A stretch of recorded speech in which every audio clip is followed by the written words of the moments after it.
Hello, this is Stuart, Strategos Level 3, coming to you today with a tutorial on how to get started playing BattleTech. So we thought we'd actually start by doing an introductory game using two of the mechs from the BattleTech Game of Armoured Combat box set. We're going to be using the Wolverine and the Shadowhawk, and we're going to be doing a playthrough game showing and discussing all of the BattleTech rules from the BattleTech Game of Armoured Combat box set. And we're going to be using the MegaMech program to just demonstrate how BattleTech is played. Now, MegaMech is an online game system, but it uses all the same rules, so it's a great little demonstration mode to let us have a look at how to play the game. But before we get started, let's get into some lore about the Shadowhawk and the Wolverine. The SHD-2H Shadowhawk. The Shadowhawk was first produced in 2550 by Lang Industries for the Terran hegemony. Along with the Griffin, it was part of a second generation of battlemechs after the initial design of the 100-ton Macchi. With a mix of long-range and short-range weapons, good maneuverability thanks to jump jets, and excellent endurance, the Shadowhawk has long been regarded as one of the best mechs in its weight class. The Shadowhawk is equally adept whether commanding a reconnaissance company or serving as a spotter for heavy and assault lancers. After its formation, the Star League Defense Force adopted the design alongside the Griffin GRF-1N and produced large numbers of the SHD-2H. Weighing in at 55 tons, it is armoured with 9.5 tons of Maximilian 43 armour. For long-range targets and indirect fire, it is equipped with a Holley LRM-5 rack with 1 ton of ammo. For medium-range engagements, it has the iconic shoulder-mounted 80mm Armstrong J11 Class 5 autocannon. For shorter-range engagements, it employs a Holley SRM 2-pack and a Martel medium laser. Its 12 heat sinks are enough to keep it cool even when all weapons are fired. For hand-to-hand combat, the Shadowhawk features a pair of Lang manipulative battle fists. Powered by a Core-Tech 275 engine, it reaches a top speed of 84 kph. Its three Pitban LTF-50 jump jets allow it to jump for up to 50 meters, ideal for quick repositioning on the battlefield, but less powerful than other mechs in its class. The other most noteworthy Succession Wars variant of the Shadowhawk is the SHD-2K. Originally a first Succession Wars field refit developed by the Draconis Combine in 2803, as an enraged Federated Sons pushed the Kurita troops back. The 2K Shadowhawk dramatically overhauls the chassis by replacing all original armaments save the LRM-5 rack with a Donnell PPC in place of the autocannon and 5 extra heat sinks. Throughout the SLDF era and Succession Wars, the versatile Shadowhawk was a ubiquitous part of most house armies and carries on to this day. The WVR-6R Wolverine. The Wolverine was developed as a fast strike battlemech, one which could take part in missions requiring speed and firepower, but too hazardous for lighter recon mechs. Although meeting all the requirements for such a machine, the Wolverine has since become known for its versatility and is considered a jack of all trades throughout the entire inner sphere. The Wolverine was first produced in 2575 in the Federated Sons. One of only a third generation of battlemechs, it was produced at Norse Battlemech Works inside Richard Varney's Capellan March. In fact, the first models became known simply by the nickname the Varney. The Wolverine was House Davian's answer to the Terran hegemony's debut of their Shadowhawk and Griffin models. After the formation of the Star League Defense Force, they happily purchased the Wolverine from House Davian. The SLDF then repurposed the Wolverine to create the Wolverine that's still in service today in the Succession Wars, the WVR-6R Wolverine. Massing in at 55 tons and encased in 9.5 tons of Maximilian 60 armour, the Wolverine fulfills all roles. It has one Whirlwind Class 5 autocannon, enabling it to reach out at range. At closer range, it has one Harpoon 6 SRM launcher, able to launch devastating volleys, and one Magna Mark II medium laser. Its Core-Tech 275 power plant enables it to reach a cruising speed of 54 kilometers per hour and a maximum speed of 86 kilometers per hour. In addition to this, its 5 Northrop 12,000 jump jets enable it to have a jump capacity of 150 meters, enabling it to get in and get out of trouble. All through the Star League era and into the Succession Wars, the Wolverine became a mainstay of House armies, but it was still most favoured by House Davion. The other major variant of the Wolverine in the Succession Wars era was the WVR-6M. It replaced the autocannon 5 with a large laser and an additional medium laser, as well as 2 heat sinks. It didn't require as much dependency on ammunition, but tended to run hot during battle. Overall, the Wolverine is a highly effective mobile medium mech, able to conduct cavalry operations, to get in, break some stuff, and get out of any situation. So let's get started in this game. As you can see, the first part of any game of BattleTech is to roll initiative. Initiative is rolled on 2d6, just like most rolls in BattleTech, and the winner is the person who gets higher. So here's me, Strategos. I've rolled a 7, and Princess, who's my opponent, has rolled an 8. That means Princess has won initiative for deployment. So there's no set way to do deployment in BattleTech, but one suggestion is that you start by saying that the one person deploys within 4 hexes of the southern map edge, and one person deploys in 4 hexes of the northern map edge, and that's what we're using here, but there are lots of different ways you can do that. So I've taken this map, which is a copy of the Grassland 2 map, which you get in the first box set, and what we've got here is we've got my deployment, and I have to deploy first because I lost initiative, so my opponent can react to me, and I'm playing the Shadowhawk SHD-2H. So I'm going to deploy down here behind this large hill here. We've got level 3, hill level 2, level 1. Battle mechs are 2 stories tall, which means that if they're standing next to or behind a level 2, they won't be able to be seen easily. So I'm going to put my battle mech here.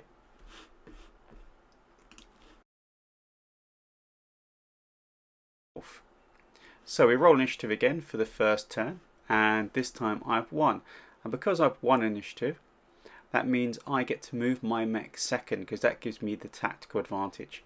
Whereas Princess, who's in Davion colours there, will have to move first.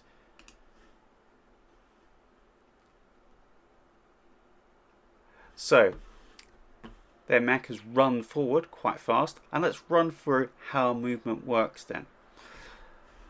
So I've got a set number of movement points. Over here on my side you can see I've got a walk movement point of 5, a run movement point of 8, and a jump movement points of 3.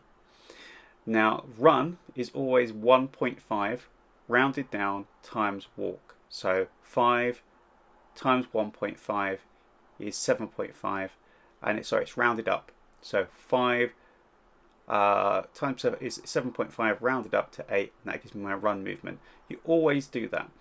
Later on in the game the walk rating may change and you have to recalculate the jump rating, the run rating. The jump rating is equal to the number of jump jets your mech has. The Shadowhawk, as we've seen in the lore, only has 3 jump jets. So I've got a walk rating of 5, run of 8, and jump of 3. I have to choose which movement I'm going to use, walk, run, or jump. So what's the difference? Well, walking, it's easier to hit your opponent. You've only got a +1 to hit when you get to the hit phase. Running, it's harder, it's +2, and jumping, it's harder still, it's +3 to hit. So the faster you move, the faster it is for you to hit your opponent. Now, when we're moving, it basically costs 1 movement point to move 1 hex forward. No matter what the terrain is, you can always move 1 hex forward. That's a basic part of the game. But if you want to change direction 1 hex, it costs you 1 movement point as well. And then if you want to go up a level to a new level, it costs you 1 additional point. So let me demonstrate that. To go forward would cost me 1 movement point. To go forward 1 more would cost me 2 movement points. 1 movement point for entering the hex, and 1 movement point for entering, going up in 1 level. If I want to move to level 3, again it'll cost me 2 more movement points. That's 5. So I could walk up to here. And that's quite a good view, because it will give me a commanding view of this, of the Wolverine from on top here. Or I could run over here. So I could turn 1. Okay, so I could turn 1 to face there. That costs 1. And then I can walk 1. I could turn back again, so that's another 1, that's 3. I could walk onto here. Now this though is rough terrain, and rough terrain is going to cost additional movement points to move into. It costs 1 additional movement point. So let's go back through that. I've turned 1, walked 1 forward, that's 2 points, turned again for 3 points, move forward, 2 movement points to move into rough terrain. I could then carry on for run, so 6, 7, 8. So that would be good. One reason why that's an advantage is because the faster you move in terms of how many hexes you move, the harder it is for you to be hit. Alternatively, I could jump. And jump, I can move 3 hexes in any direction. And I can also jump up to a level 3. If it was a level 4 hill, I couldn't jump onto that with 3 movement points in jump. If it was 5 movement points, I could jump up to the top of a level 5 hill. But since I've only got 3 jump jets, I can only jump up to the top of a level 3. But these are just level 2 here, and this is level 1. So I could jump, say, for instance, to here into these woods. Or I could jump over here onto the building here. And when you jump, you can turn to face in any direction. So I can either face in that direction or that direction. Okay, you can turn to face in any direction you want. So to stop making it nice and simple though, I'm just going to walk up to here. Actual fact, let's leave it there. Okay, so we've walked. I'll click move. There we go. And that's the movement phase over. So my opponent's moved and I've moved. In the game, it's quite nice to put down dice now to say what the modifier is for your opponent to hit you, and it suggests some colours in the BattleTech BattleTech manual or in Total War. I tend to use white for walking and red for jumping and black for running. So white for walking, black for running, and red for jumping. And the modifiers you put onto them are equal to the following. So if you've moved only 2 hexes, and it's not the number of movement points you've spent, it's the number of hexes you've moved, there's no modifier. If it's 3 to 4, there's a modifier of +1 to hit you. If it's 5 to 6, there's a modifier of +2 to hit you. If it's 7 to 9, it's +3 to hit you. And if it's 10 to 16, I think it's +4 to hit you.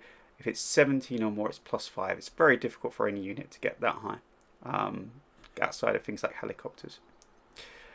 So at the moment, since I moved only 1, 2, 3, I've got a modifier of +1 to be hit. Where an opponent, if I hover over his mech, he ran 5 hexes, so he's got a modifier of 2. Whereas I've walked 3 hexes. There we go. I've walked 3 hexes for a modifier of 1. So that's the movement phase. And then we get into the weapons phase. And the weapons phase has 2 parts. There's a declaration phase. Now all weapons fire is simultaneous, which means no matter what happens to your mech, it always gets to fire back. The only part that isn't simultaneous is choosing what you fire at. So here's my opponent, the Wolverine. He is 1, 2, 3, 4, 5, 6, 7 hexes away. So at this point I really want to look at the different weapons my Shadowhawk's got and the ranges they have. So the weapons I've got here are a medium laser, and the medium laser has a range of short from 1 to 3, medium up to 6, and long up to 9. So on the BattleTech record sheet, it would list 3, 6, 9. So this means that I've got a target number of 4 to hit as a base at short range. At medium, there's a +2 to hit, and at long, there's a +4 to hit. Now your base target number, we've said, is 4, and that's because it's equal to the gunnery skill of your pilot.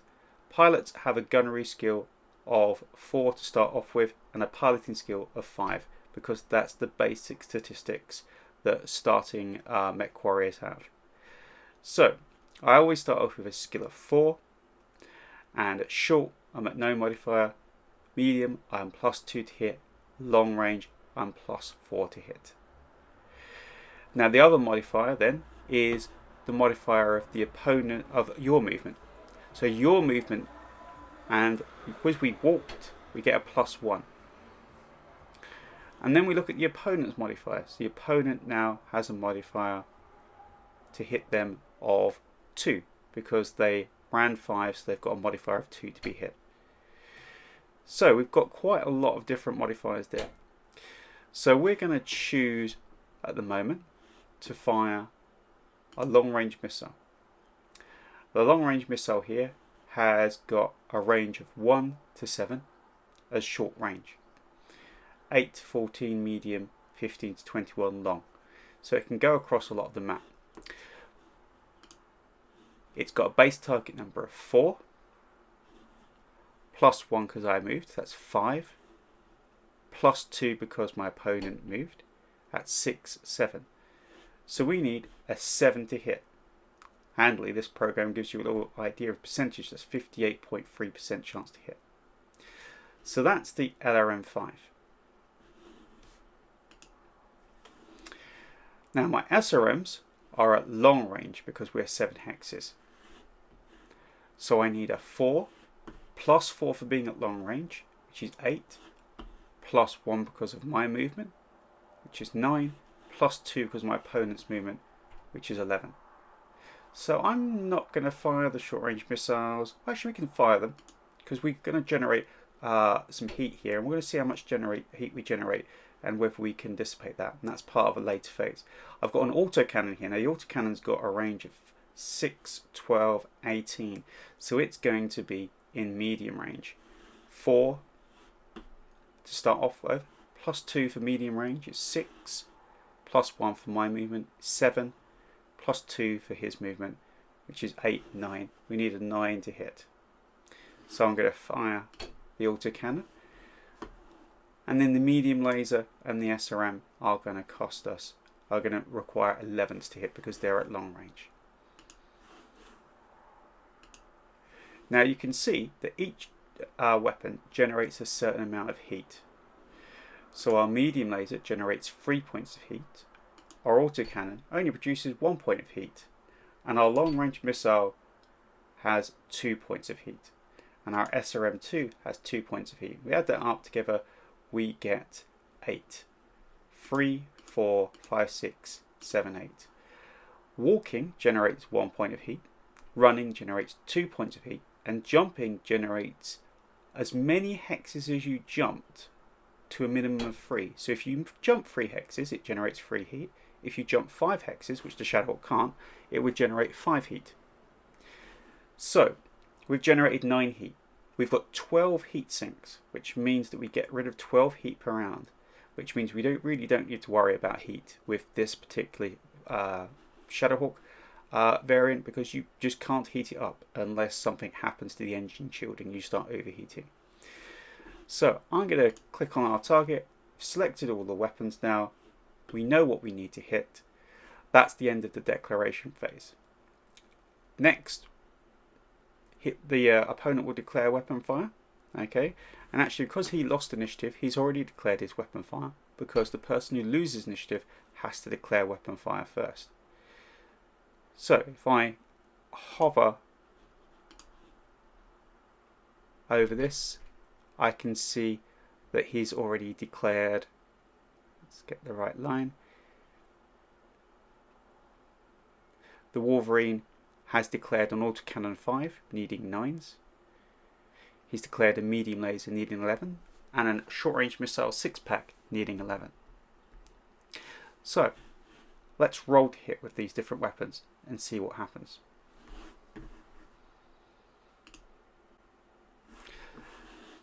So we can see the Wolverine has fired at my Shadowhawk with an autocannon 5, and he needed a 9. He rolled 2d6, he rolled an 8, which is lower than 9, so he needs to get 9 or over, so he misses. His medium laser, he needed 11, he rolled a 10, so he misses. The Shadowhawk needed 11, he rolled a 7, he misses.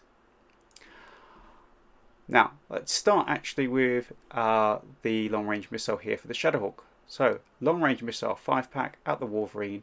It needed a 7 and I rolled an 8. So what happens next?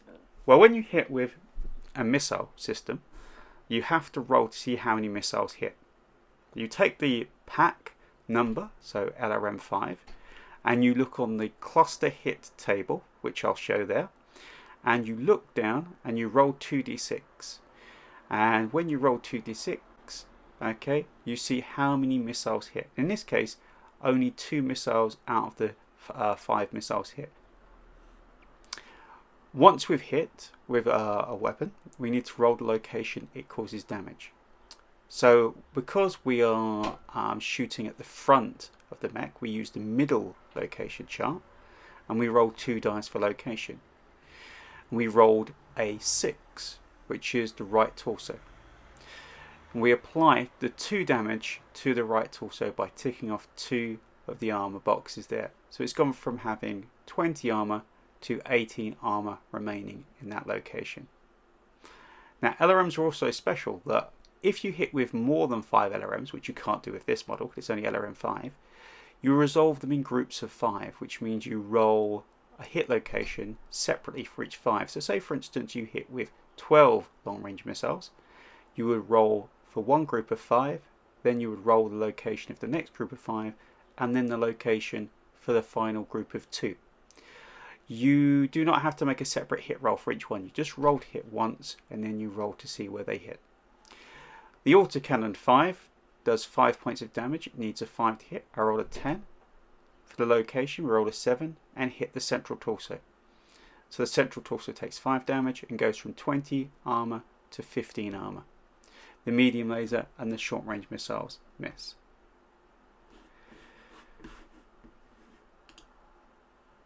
We have to consider our heat now. So I gained 9 heat points. Because I got rid of 12 heat points, I got rid of all of those and I'm still on 0 heat. The same with the Wolverine. The Wolverine again is very hard to actually heat up. We are rolling initiative again, and I rolled a 5 and lost, and Princess rolled an 8 and 1. So this time I have got to move first. Now a little bit of strategy here, that when your opponent is wins initiative, then because they can see where you move, you can try and be a bit more conservative in how you move. So rather than using a walk, I'm going to use a jump to try and be a bit more evasive and jump back a bit. And I'm going to jump into these woods here. So it's 3 hexes away. And I can face in any direction when I land. So I'm going to facing north. Now I want to jump back because I know the Wolverine has got a jump of 5. So if I get too close, it could just jump over my head, land behind me, and shoot into my rear fire arc. If a line of fire hits you anywhere within the first 3 hex sides, so here, here, and here, so if you draw a straight line between their mech and your mech and intersects any of those lines, that's the forward fire arc. If it's this side, it's the right side fire arc. If it's that side, it's the left side to hit arc. And if it's the back, it's the rear hit locations. So, I'm going to click on move. I've jumped into those woods. Now where's the Wolverine going? The Wolverine jumps as well, and he jumps onto the level 3 hill. So now we are only 1, 2, 3 hexes away. So time to actually look at something else in the rules. Woods. So woods give opponents and you modifiers to hit. Light woods give +1, heavy woods like this one give +2. Now, because I'm standing in the woods, this woods does not apply to me. Only the ones that are between me and the opponent. The opponent has to get past these woods to shoot at me. So he's now at +1 because he's shooting into those woods. If there are more than 3 points of woods, so where a light woods is 1 point and then heavy woods is 2 points between you and your opponent, they block line of sight completely. We call those intervening woods. The woods that you're standing in isn't intervening though. It doesn't block line of fire, but it still adds to the modifier. One other thing here, I'm standing behind a level 1. Now normally, if my opponent was say down here where he was originally, that would give him a +1 to hit me because I'd have partial cover, because I'm standing behind something which is at basically my mech's waist height. Remember, mechs are 2 levels high, my waist is at 1 level high, so if I'm standing against it, I would have the opponent would have a +1 to hit me. Not only would he have a +1 to hit me, but any hits that would hit my right leg or left leg would automatically be discounted. But because he's elevated above me, that negates partial cover, so it doesn't actually help. So he's jumped up there. Now because he's jumped, he's going to be at +3 to hit. Because I've jumped 3 hexes, I'm going to be at +1 to be hit for the movement of 3 hexes, plus jumping already gives you another +1 to hit. So I'm at +2 to hit. Okay, to be hit.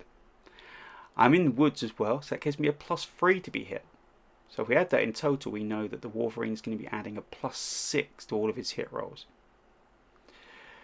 For my hit rolls, I need 4s for basic.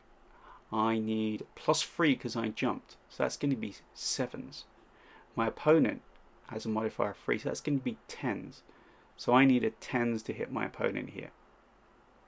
Now he jumped 5 hexes, which is why he got to a modifier of 3. The Shadowhawk can only jump 3 hexes, so it can only get to that modifier.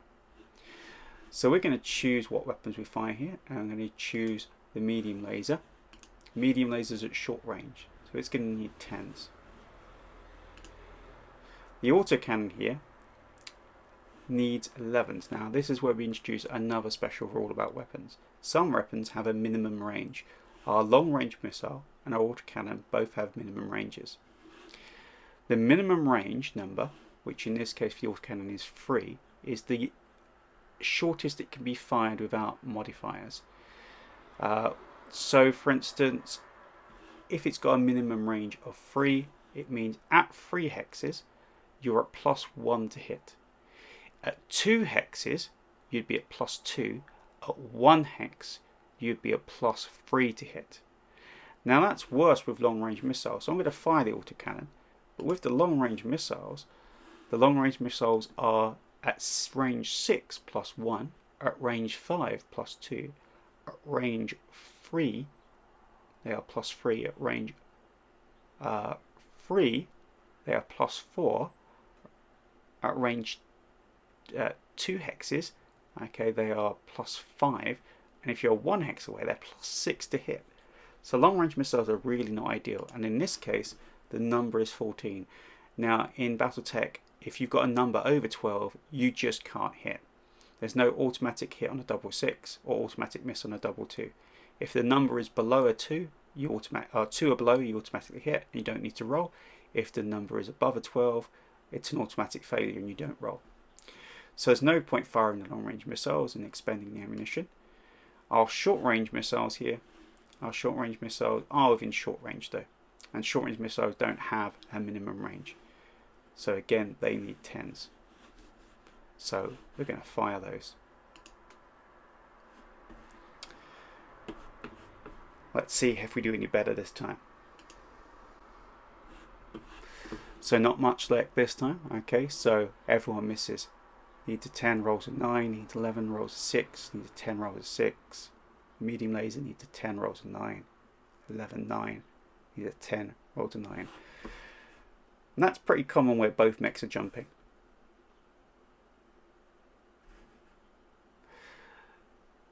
Neither of us heat up, but you can see the Wolverine, actually the Wolverine has gained 1 heat. Now the reason why the Wolverine gained 1 heat is because he fired all of his weapons and he jumped 5 hexes. So firing his weapons generated 8 heat, and jumping 5 generated 5 heat, with 13 heat. He's only got 12 heat sinks, so he has 1 heat left over. So he now crosses up 1 more on his heat scale. That has no effect. There's no effect until you get to 5 heat. But eventually that could have an effect on the mech. Round 3, and I've lost again. Now let's look at another part of walking. Part of walking is you can actually walk backwards. So I'm going to try walking backwards. Now you can't walk backwards up and down elevations though. You can only walk backwards at the same level. There is an optional rule later on where you can do it with a piloting skill roll, but in the BattleTech Game of Armoured Combat basic rules, you can't walk up and down levels. When you walk backwards, it costs the same as walking forwards, but you can't run backwards. So I'm going to walk 1 backwards, and I'm going to turn, and I'm going to walk, that's 1 point, that's 2 points now, and then I'm going to walk to here. Let's do that again. So I'm going to walk 1 backwards, and then I'm going to turn and walk and have 1 backwards. That's 3 points in total. 1 point for moving backwards, 1 point for changing hex, 1 point for moving backwards again.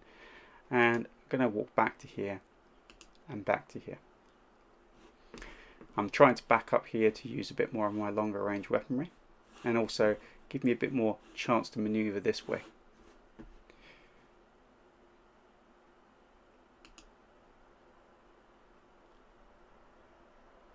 Let's see what my opponent does.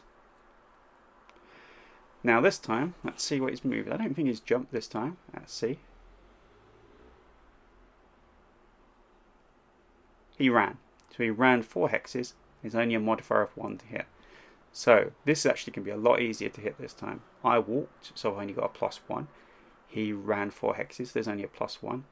So that means at short range for base target number of 4, we're only going to need 6s to hit each other.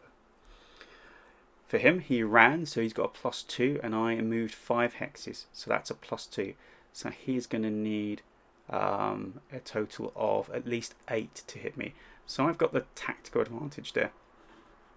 And that's part of the strategy of BattleTech. It's always looking at how you can get that best movement and the best way around to make sure that you've got the best hit numbers compared to your opponent. So in this time again, I'm going to fire my medium laser, and I'm only on 6s. As I said, 4s +1/+1. The autocannon still inside minimum range, so I get an extra +1 to hit, so I'll go for 7, but that's fine. The long range missile now, I can fire, but it's at a +1, +2, +3, +4, because I'm 4 hexes within the minimum range. But since I'm such an easy target hit that only needs 10, and since I'm not generating heat, I'm not going to worry, and I'm going to fire the long range missiles as well. Short range missiles are at short range, they need 6s.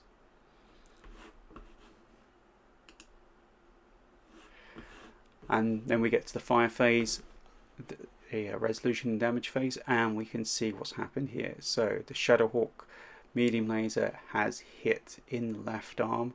Okay, rolling a 9, hits in the left arm, and takes 5 damage from the medium laser to the left arm, 11 armor remaining. Autocannon 5 hits right torso. Long range missile unsurprisingly misses because it needed a 10. The SRM hits. Now, short range missiles resolve slightly differently. They are the same in the same way for long range missiles. You look at the number in the pack, which is 2. You look at the cluster chart on the 2 column, and you roll 2 dice, and you see what you get. So in this case, we rolled less than a 7 or less, and we're only 1 missile hit.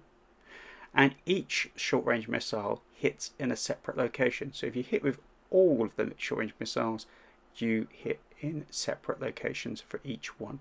And actually we can see the Wolverine here has missed with its medium laser. Its autocannon managed to hit on the left leg, and 5 missiles, so he must have rolled something like a 9 or a 10. 5 of the long range, 5 of the short range missiles, 6-pack of hit, and each missile rolls for a separate location. Again, you only have to roll hit once, and then each short-range missile rolls in a separate location. So 2 points of damage for each one. 2 points of damage to the right torso, 2 to the central torso, 2 to the right arm, 2 to the right leg, 2 to the left leg.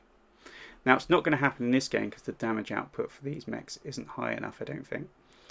But if you take 20 points of damage in a turn, you have to make a piloting skill roll and you could potentially fall over.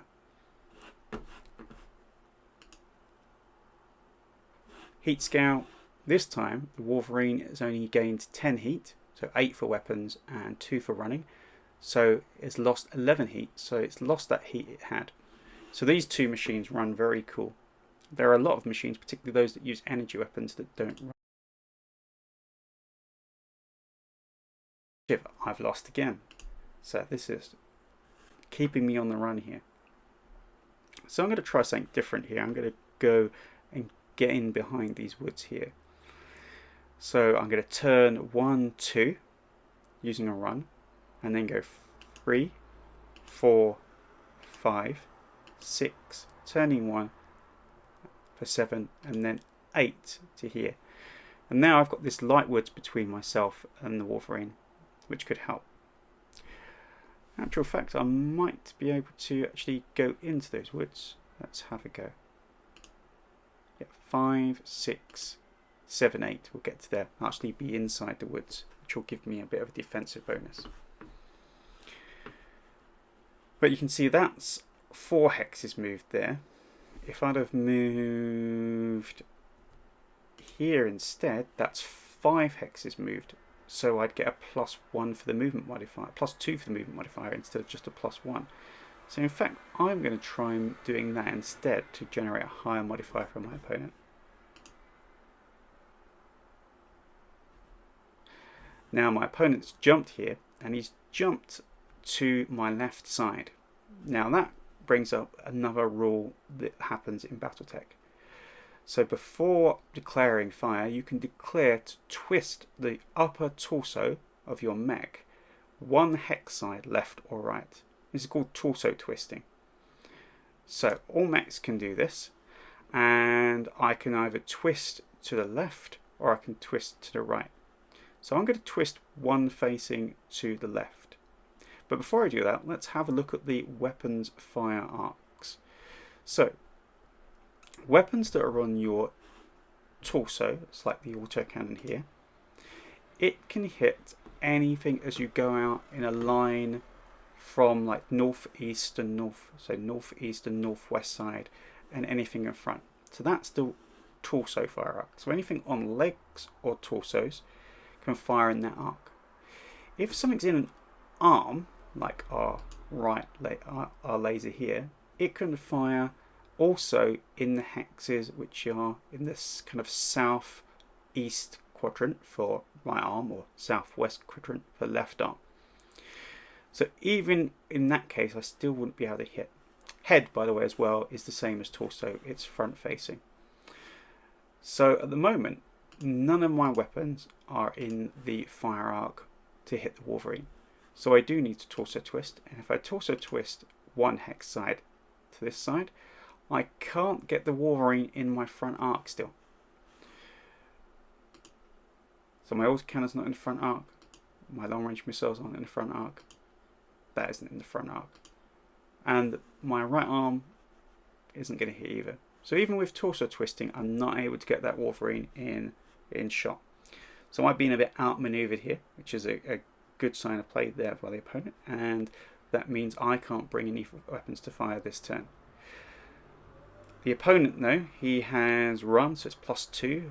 I've ran, so that's +2, and there's 1 intervening wood, so that means I'd have a +1 to hit him, and he'd have a +1 to hit me. So that's +5, so let's hope he doesn't hit me too much. And he missed everything, because he needed 9s, 10s, and 9s. He was inside his minimum range for his autocannon, and he missed of all of them. So at that point, no one generated any heat. I have 1 initiative. At last. So where's the Wolverine going to go? Not sure what he's doing there. Okay. Now the Wolverine has got some arm weapons, and so it can actually turn its arms to one side. It's actually got, if I view the statistics on the Wolverine here and its locations for its weapons, you can see it's got the autocannon on its right arm. It does mean if I get behind it, it can swing his arm behind him and hit me with the autocannon. His SRM-6 can't hit me, it's in the left torso, and his medium laser wouldn't be able to hit me as it's in the head. So I'm going to try moving and putting my Shadowhawk right behind him. So I'm going to use a walk. I'm going to go 1, 2, 3.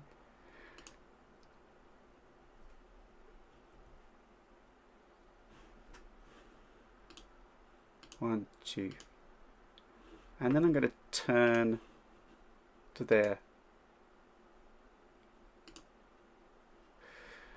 So that's going to end with me facing this way. Now that may seem a bit odd. I'm now facing north, but because I've only moved 5, I've only had to walk, so that means my target number modifiers are going to be less. I can also now twist my torso to face my opponent. Now because I won initiative, my opponent declared 5 first, and he's already declared he's shooting an autocannon 5, needing 8s to hit. And he needs 8s to hit because he ran, so it's 4s, 5, 6.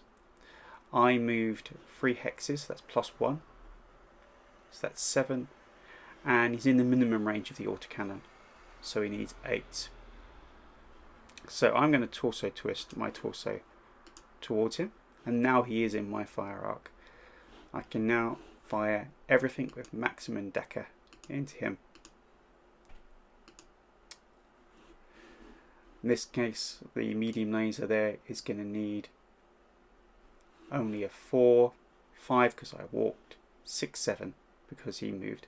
So 7s for the medium laser, 7s for the short range missiles, 8s for the autocannon, but 9s, 10s I think for the long range missiles because again they're well within inside the minimum range.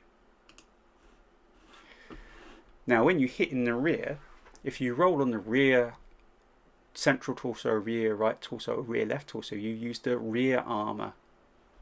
And the rear armor is much thinner on mechs. They are designed to be shot out from the front. If you hit them from the rear armor is, in this case, only, how many do they have in the rear? Let's have a look. So, did I hit any torsos on the rear? I don't think. Right torso, rear. I did. So, for instance, one of these SRM2s hit. So actually a Wolverine only has 6 points of armor in its rear right torso and rear left torso, and I think 8 points of armor in its rear central torso. So the medium laser hit in the right leg, the AC5 hit in the left arm, the LRM5 misses because it needed a 10, and the SRM2 got 1 out of 2. I needed 8 or more to get 2. That's on the cluster roll, not on the hit roll. The hit roll doesn't determine how many missiles hit. You roll that after the hit roll. And 1 missile hit.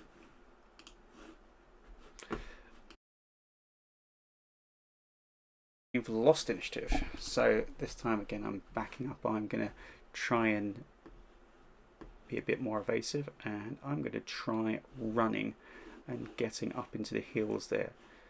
So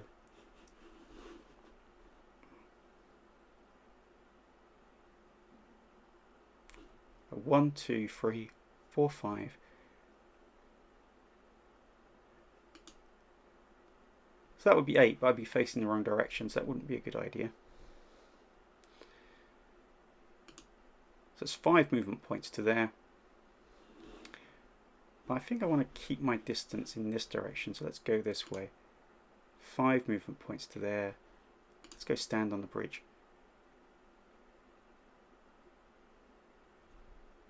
Oh, I can't access it from that direction.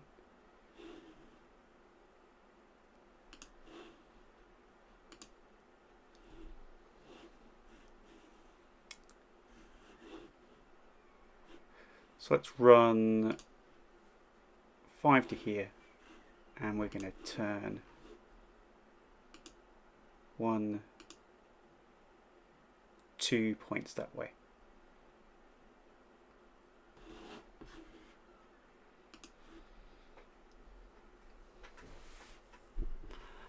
Now where's my opponent going to move? Back into short range again. So this is another time to bring up another thing about line of sight. So for instance, if my Shadow Hawk was in this hex 1209 and my opponent was here and I was here, because there'd be a level 2 in the way, we wouldn't be able to shoot at each other. But I'm standing on level 1, there's no intervening hex here, and this level 1 wouldn't count as partial cover, because if I draw a line from the center of my hex to the center of his hex, it doesn't cross through this hex, it goes above it.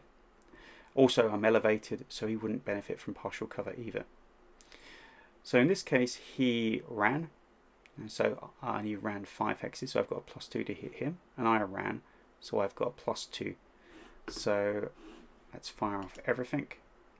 We need 9s, 10s, 12s to hit with the long range missiles, but we've got ammo to waste.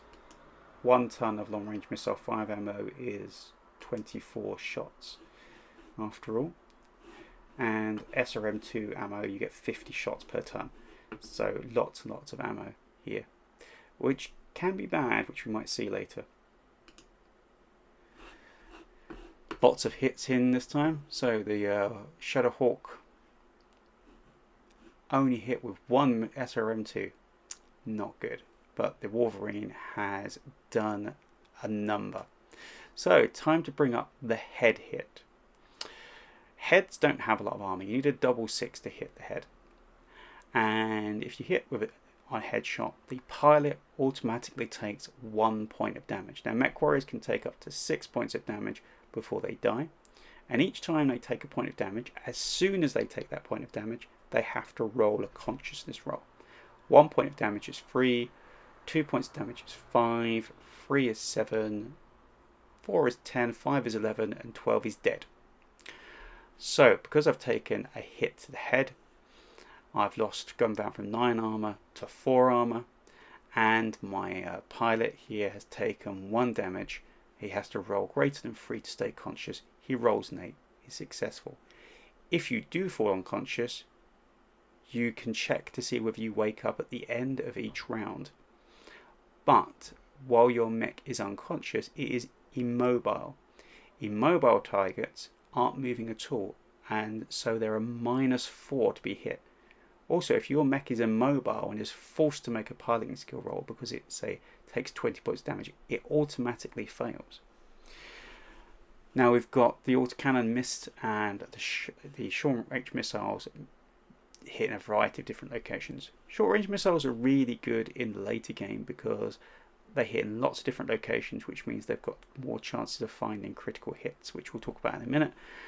And also, if you hit with 6 of them, they've got more chances of hitting in the head.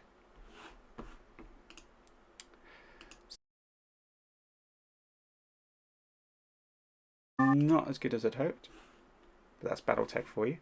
It's warfare is not fair. So in this case, I have lost initiative again, making a habit of this. And so I'm going to just back away, I think. Oh, actually, no, I won initiative, and he moved up to here. So he's already moved. So let's move around behind him again. And this time I'm going to be right close to him because I'm going to use some physical attacks. We haven't talked about physical attacks yet, but this is a good time to do that. So let's walk, and I want to walk into his rear arc,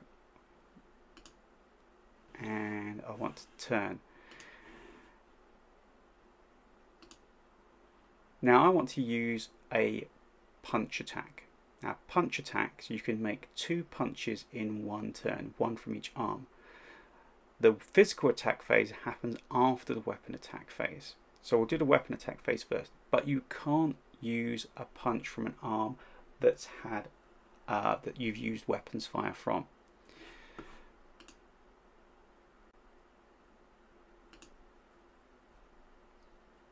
So we're in the weapons fire phase now, and I know my opponent, all he can do is turn around and shoot me with that autocannon. and I'm going to fire on him anything that's not in an arm. So I don't want to fire this right arm.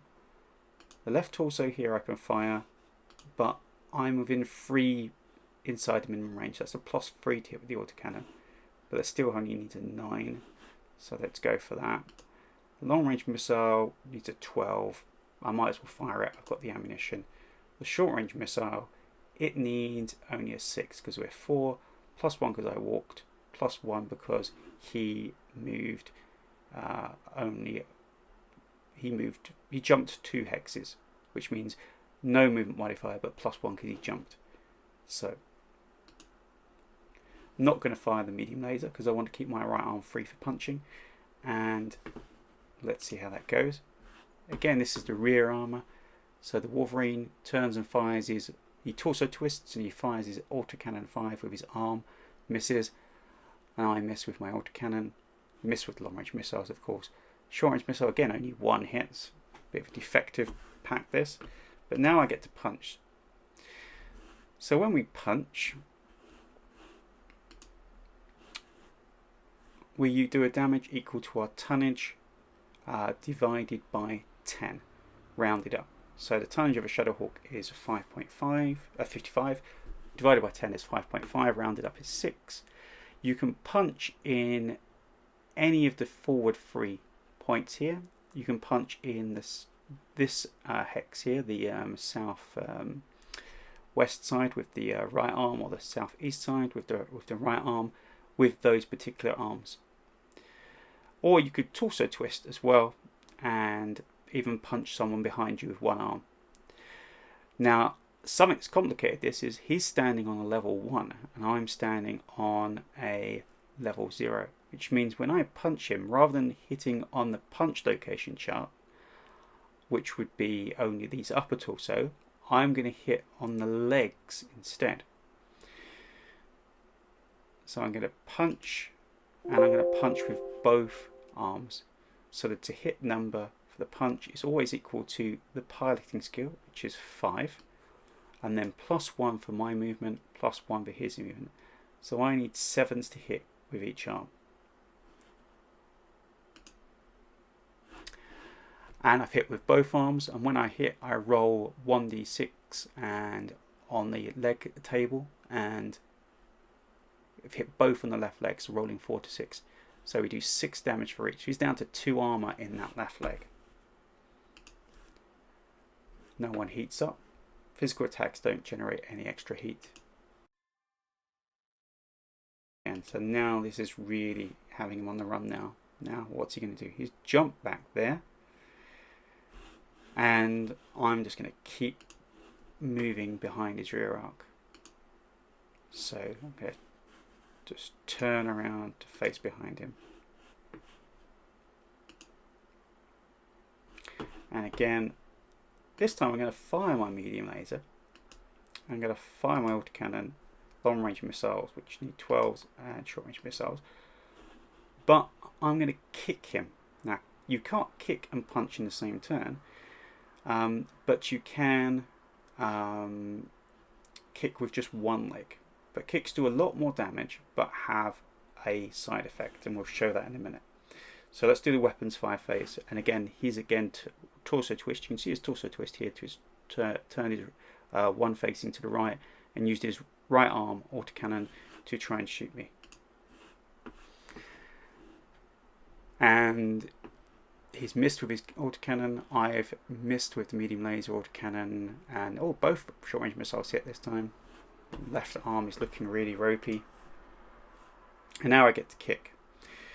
So the base target number for kick is piloting skill, so in this case 5, -2 because it's kick. So you get -2 to hit for kicks.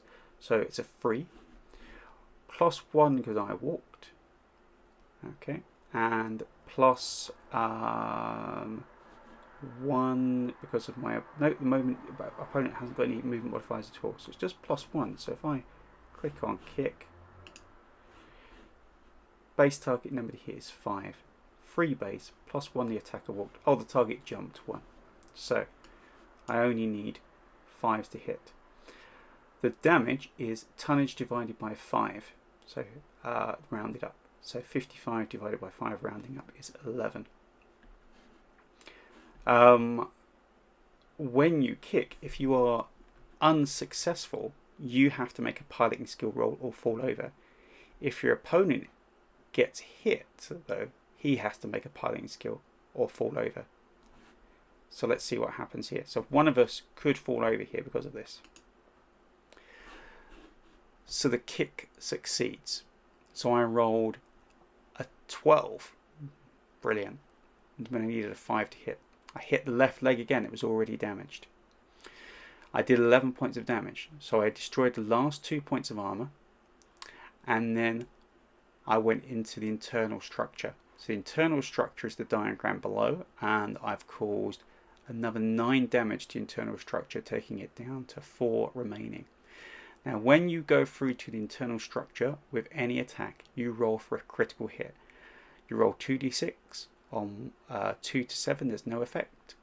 On 8 or 9, 1 critical hit. On 10 or 11 there's 2 critical hits. On a 12 or more there's 3 critical hits if it's in a torso, or if it's a limb it's blown off completely, or a head. So if you roll 3 critical hits on a leg or an arm or a head, it's blown off completely. In this case though, I didn't roll a critical hit. Wolverine had to make a piloting skill roll. He needed a 5, which was his piloting skill. He rolled a 6. He succeeded, so he doesn't fall over. I don't need to make a piloting skill roll because I hit. If I'd missed, I needed to roll. Right, we're into heat phase.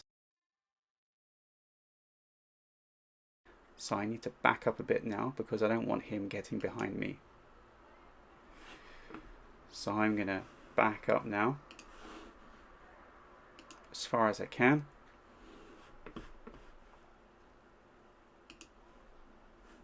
The Shadowhawk's got a better range profile than the Wolverine, and so the Wolverine is more suited to firing in close quarters because the SRM-6 does a lot more damage.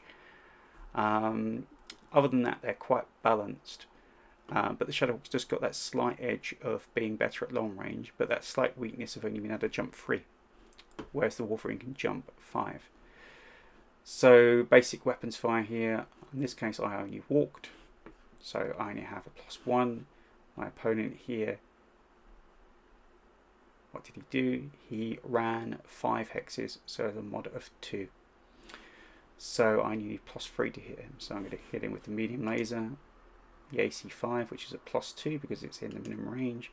The long range missiles still can hit, although still need 12s. And the short range missiles need 7s. If this was a mech with more energy weapons and heated up more, I wouldn't fire the long range missiles because I would try and manage the heat better. In this case though, I don't need to worry about the heat. So now we've got some real damage here. So the weapons fire for the Shadowhawk medium laser hits the Wolverine and hits that left leg again. And now what's happened is all of the damage has been ticked off. There was only 4 left. It did 5 damage. So you tick off all the remaining sections and then you transfer the damage. So legs transfer damage to torsos. So now you apply that damage to the armor, not the internal structure, the armor of the torso. So the left leg takes 4 damage and falls off. Then 1 damage transfers to the left torso.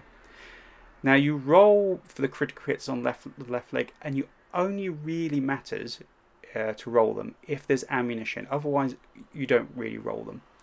The only time it would matter is if there are no critical hit locations in that section. So for instance, say I hit the left torso and there's nothing in the left torso. The critical hit transfers using the damage transfer diagram. So legs to torsos, arms to torsos, and torsos to central torso. So even though I critical hit the hip and the foot because I'd rolled a 10, so 2 locations, and rolled 1d6, the hips are number 1 and the foot's number 4, that doesn't matter because the leg's fallen off. We also can have 5 misses, the LRM5 misses, the SRM2 misses. Wolverine attacks, got 3 more hits with the short range missiles, but now because he's lost a leg, he automatically falls. So losing a leg is an automatic failure. You can't stand up. So you can stand up after losing a leg, but you can't, in the round that you lose your leg, stay standing. So Wolverine must make 3 piloting skill rolls. He makes 1 because the hip has been hit, the leg's been hit, and the leg's been destroyed. In fact, because all this happened simultaneously in the actual BattleTech Game of Armoured Combat rules, that actually would be ruled that you'd only have to make the leg being destroyed hit. The other 2 things he wouldn't roll for, because it's all of the damages assigned in one go. But let's see. So his leg's destroyed, he automatically falls. So it doesn't really matter about the other ones. When you fall, you roll 1 dice, and you can fault the 4 location chart: 1 facing north, 2 northeast, 3 southeast, 4 south, 5 southwest, and 6 northwest. And you then fall on your location depending on what it says in that chart. So he rolled a 5, which means he fell basically 5 hex sides around, and he falls on his right side. And then you roll damage. Now the amount of damage you take for falling is equal to your tonnage divided by 10, rounded up. So it's 6 points of damage. But that damage is clustered, it's grouped into groups of 5. So it takes 5 points of damage and then rolls, because it fell on its right side, it uses the right side table, and it takes 5 damage to the right torso, and then 1 point of damage to the right leg. Now when you fall over, you have to make a piloting skill roll. And this case, his piloting skill roll is a +5. It's a +5 because he lost a leg, and so he would need to roll 10s. Now it says here he must roll a 13. That isn't again necessarily correct, because the loss of the leg would override the other 2 rolls. So that's not entirely correct how it would work. But you'd need a 10. In this case he failed, and when you fail to make a piloting skill roll, you take 1 damage. Okay, so the Mech Warrior takes 1 damage. Now the Mech Warrior has now taken 2 points of damage. Okay. Actually, no, my Mech Warrior has taken 1 point of damage. He's taken 1. So he needed 3 to stay conscious. He rolled an 8. He's successful. So he's conscious now, but he's on the floor. And when you tip a mech over, you roll it so it's facing face down. And its facing now will be as shown by that falling direction. So he's now prone, and he'll need to try and either stand up or he can shuffle around on the floor. Now in this case I just want to actually move in for the kill here, because I can kick him while he's down. So I'm going to walk, just going to walk forward and turn to face him. Now his options after I've moved is he can try and stand up, and if he tries to stand up now, he can try, but he's at a +5 to do that, which means he needs to roll a 5 +5 to do +5 because of his missing leg. Now if he fails in the attempt, he will then fall again taking falling damage. Each time you try and stand, it costs you 2 movement points. So before you start moving, you have to declare whether you're walking or running. So if his movement points are 5, if he declares he's walking, he only gets 2 chances to stand up. If he declares he's running, he gets 4 chances to stand up. But each time he fails, he could fall over again. So he could end up killing yourself just by trying to stand up. Or he can stay on the floor and he can prop himself up with one arm and fire the torso weapons at the opponent. So I'm going to move to here, and this Wolverine, what did he do? So Wolverine must make a piloting check to get up, needing a 10. He fails. He falls over again, taking another 6 points of damage. He actually manages to critical himself by taking 5 damage to the left arm, but doesn't roll. Rolls 1 location, gets critical in the shoulder. A shoulder critical, if you look it up, causes you to have +2 to hit on all punch attacks and +2 to hit on all weapons mounted in that left arm. He doesn't have any weapons mounted in the left arm, so he's fine. But he makes a second attempt to stand up. No, he only makes one. So actually, pilot stays down. He has to roll 10 to avoid damage, rolls 11 success, so the pilot doesn't take damage again. So he only made one attempt to stand up.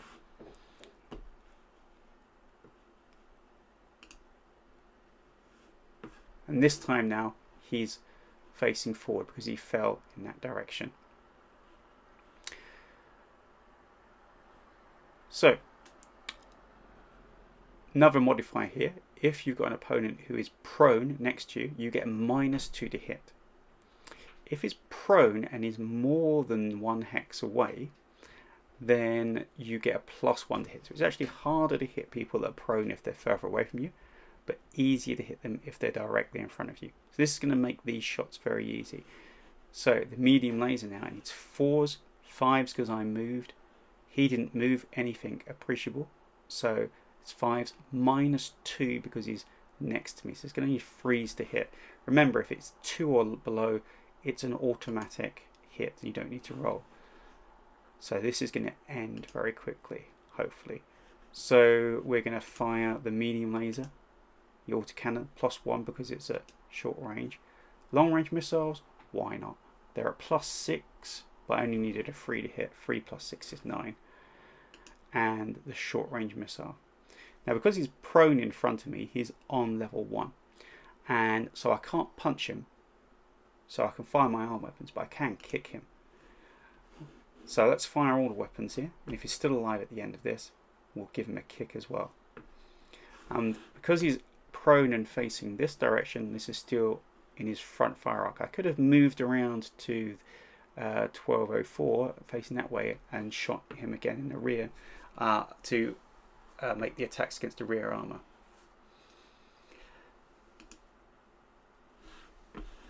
So weapons fire for Shadowhawk, medium laser, hits, only needs a 3, critical hit again, hits the hand. Hand has no effect on anything except for stopping you from using the hand for physical attacks. If you don't have hand actuators on your mech, like the Locust, you get a +1. If you don't have lower arm actuators on your mech, like the Locust as well, you get another +1, and your damage for your punches are halved. So mechs that don't have hands and don't have lower arm actuators really can't punch very well. The autocannon 5 hits in the right arm, long range missile hits but only 3 missiles hit, and both 1 short range missile hits. So the Wolverine can prop itself up in its arm. So it's propped itself up in its left arm, which enables it to fire its torso weapons and its head weapons, and its autocannon 5, which is on its right arm. But when you fire from prone, there's a +2 to hit. So he needed extra target numbers there, plus extras because the autocannons are 3 within its minimum range. So he didn't manage to hit with anything. But he's still going. So let's kick him. Kick a mech when he's down. Best opportunity. So I'm going to kick. I need 5s, -2 because it's kick, 3s, +1 because I moved, 4s, -2 because he's prone, 2. So this is going to be 100% automatic hit. No need to roll dice. Now when you kick someone who's prone in front of you, you don't use the kick table, just hitting the legs. You hit the use the entire normal front hit table. So I could actually kick him anywhere. Remember, a kick does 11 damage. If I did miss, I'd have to make a piloting skill roll, but I won't. And he's already on the floor, so he doesn't need to make a piloting skill roll because he can't fall again. So I've kicked and I've done 11 damage to the left leg. Okay, but the left leg's not there. So the left, all of the damage transfers to the armor in the left torso.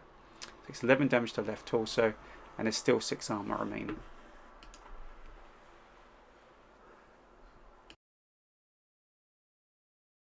So, forgot to say this, if you tie for initiative ever, then you roll again. In this case, I've won initiative again. and my opponent's moved. He's staying on the floor there, but I'm going to actually move around here and get into his rear armor.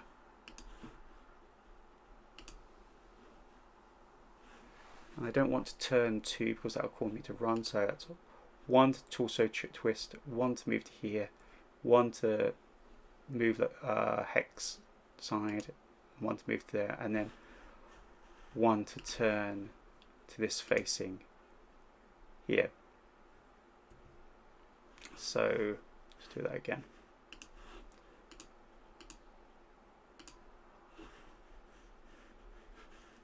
Turn.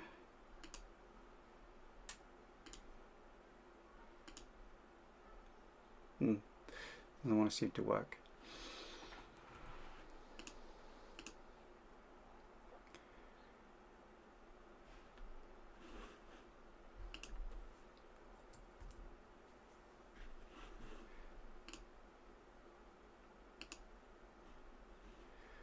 Turn left 1 facing. Wouldn't let me click on there because it's going off the map. There we go. So I'm going to end up facing in that direction, but I can still kick him again from the rear. And now I'm actually shooting into his rear armor. So movement phase. The Wolverine's going to try and stand up again. So he needs +5 because his left leg is destroyed. He rolls a 6, falls, takes damage. No criticals. Mech Warrior must roll a 10 to avoid damage, rolls a 7 and fails. So now on 2 hits. Needs a 5 to stay conscious, rolls a 12 so he stays conscious. And now I'm behind, the only weapon I need to worry about is that right torso. That right arm, which is the autocannon. Some mechs have rear firing weapons, which can fire into the rear arc, like the Battlemaster. Some mechs don't have don't have lower arm actuators and can actually flip their arms completely behind them. But I'm not sure that is a rule that's in the BattleTech Game of Armoured Combat rules. But it's a more advanced rule that enables mechs like Locust and other mechs like Riflemen that have just weapons for arms to flip their weapons to behind them. So I'm going to fire the medium laser, the autocannon, and again this time I'm still looking for 4s, +1 because I moved, 5s, -2 because he's prone, freeze. And then the modifier, of course, for the long range missiles being a minimum range.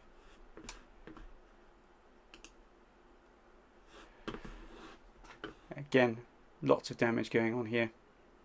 Okay, so we've got central torso, Wolverine, autocannon 5 misses, LRM 5 misses, and both of the SRM2s hit. Again, if it hits the location that's not there, it transfers, but this time it transfers to the left torso, but because it's in the rear location, it transfers to the rear left torso. So now let's kick. And again, I'm applying the damage to front. Again, it's to hit 2 because it's free base, +1 to firewalk, -2 because they're prone. And we're using the rear table. So we've done 11 damage to the left leg again, transfers to the left torso rear, goes through, but fails to roll a critical hit. 6 internal structure remaining.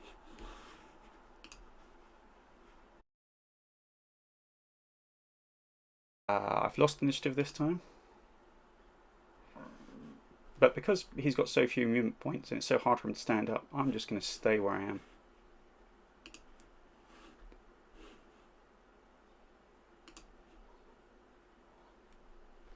And now something terrible happened.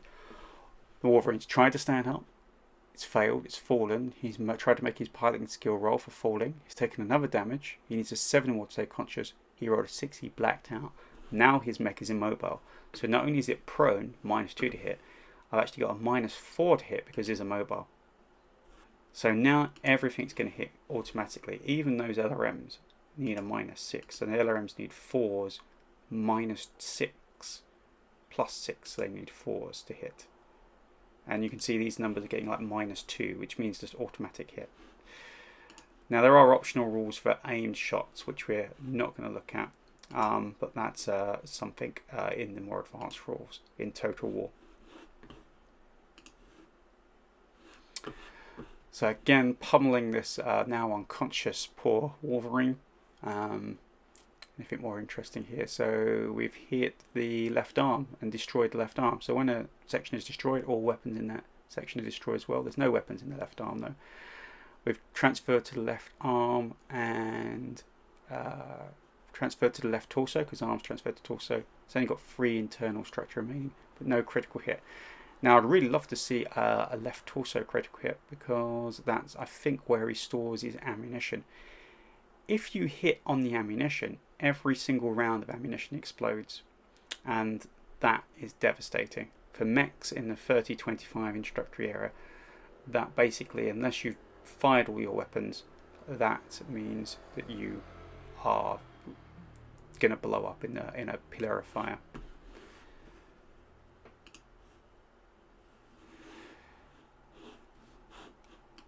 Just because we can, let's add a kick into that. And this time we've hit the central torso rear. 11 damage to the central torso. Oh, it hasn't the rear because he's managed to turn around. So hits right side table, central torso, 4 armor remaining.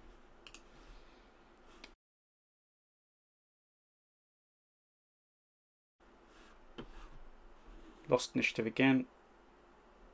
I'm just going to stay where I am. Now this Wolverine is so wrecked, this hopefully should be the last turn. So we've got our medium laser, AC5, LRM5, SRM2.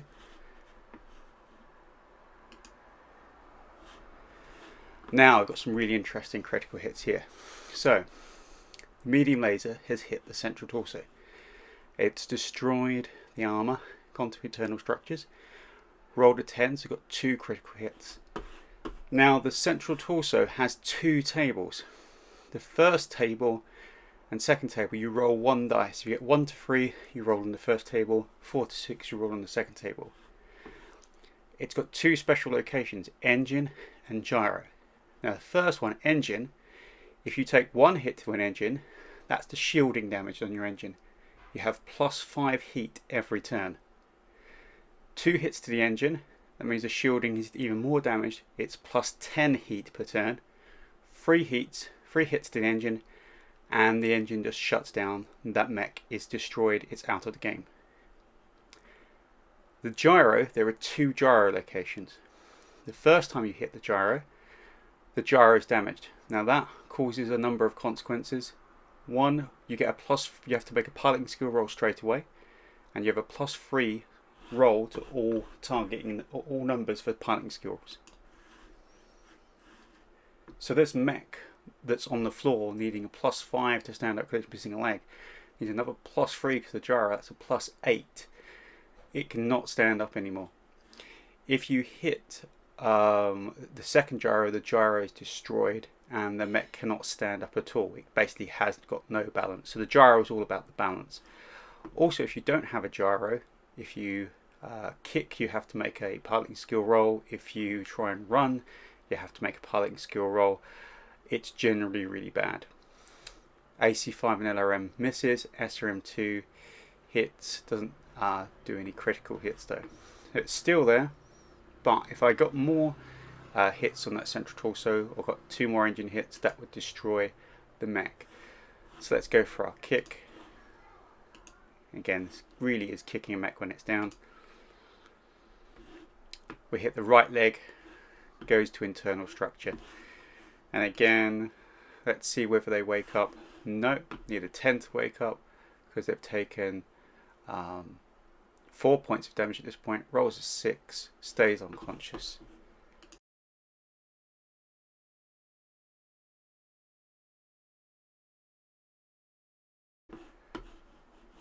I'm not going to move. Or should we just move so we get into the rear arc again? So, here we go. we're not using aiming. And again, we'll just fire everything we've got into the back. Now, another useful thing to use for firing is something called GATOR, which is an acronym for the following. G, gunnery skill. A, for attackers modifiers, so movement of running, walking or jumping, or heat-induced penalties.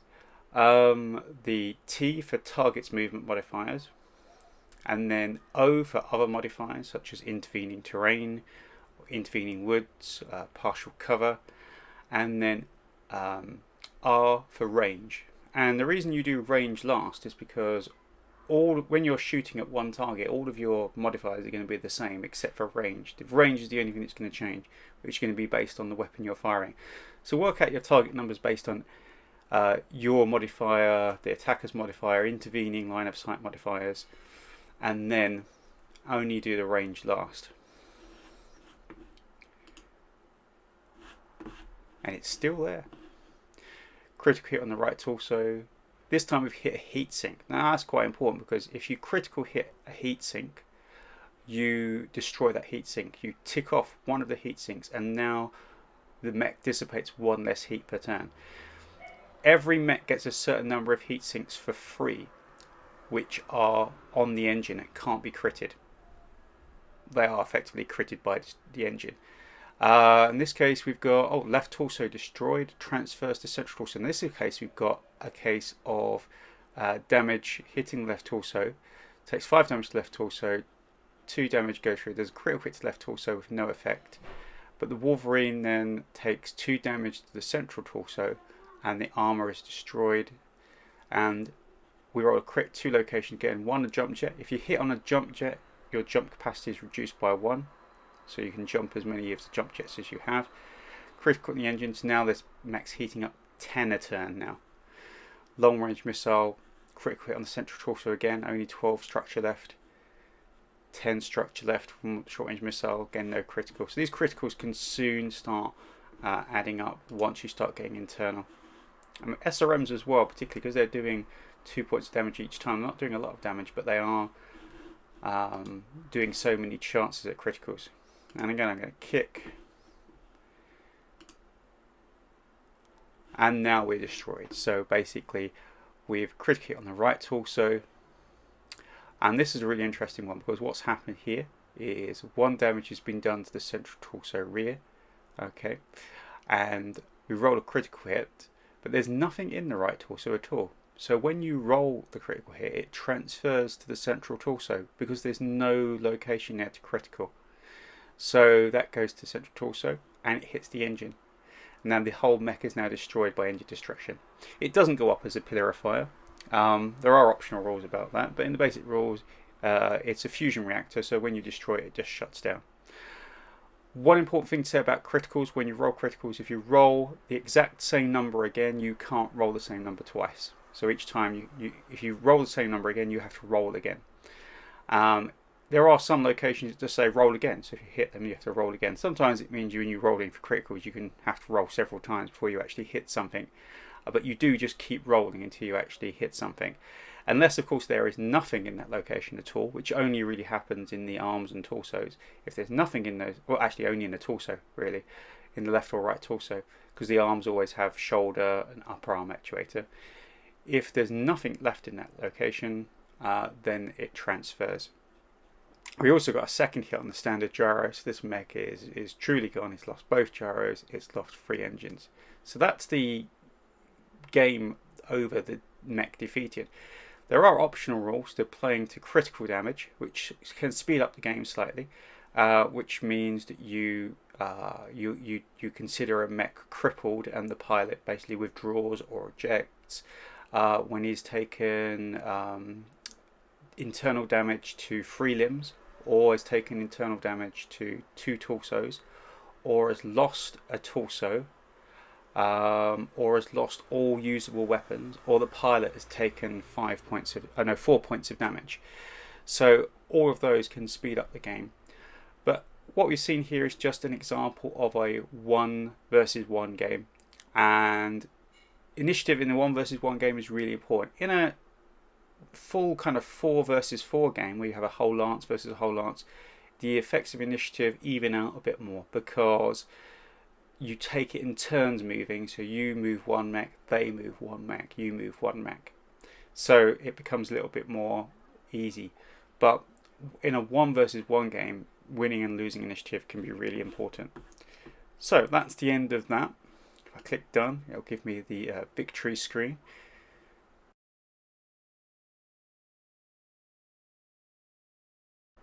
Shadowhawk wins. Shadowhawk is the superior mech. Don't think that for a second. Got some lucky hits there, and the AI did some crazy things. In that situation, if the Wolverine was losing initiative rather than being got behind, what it should have done is either jumped or backed up, so that it wouldn't have allowed the opponent to do that. I don't think the AI on Mega Mech is particularly good at doing that.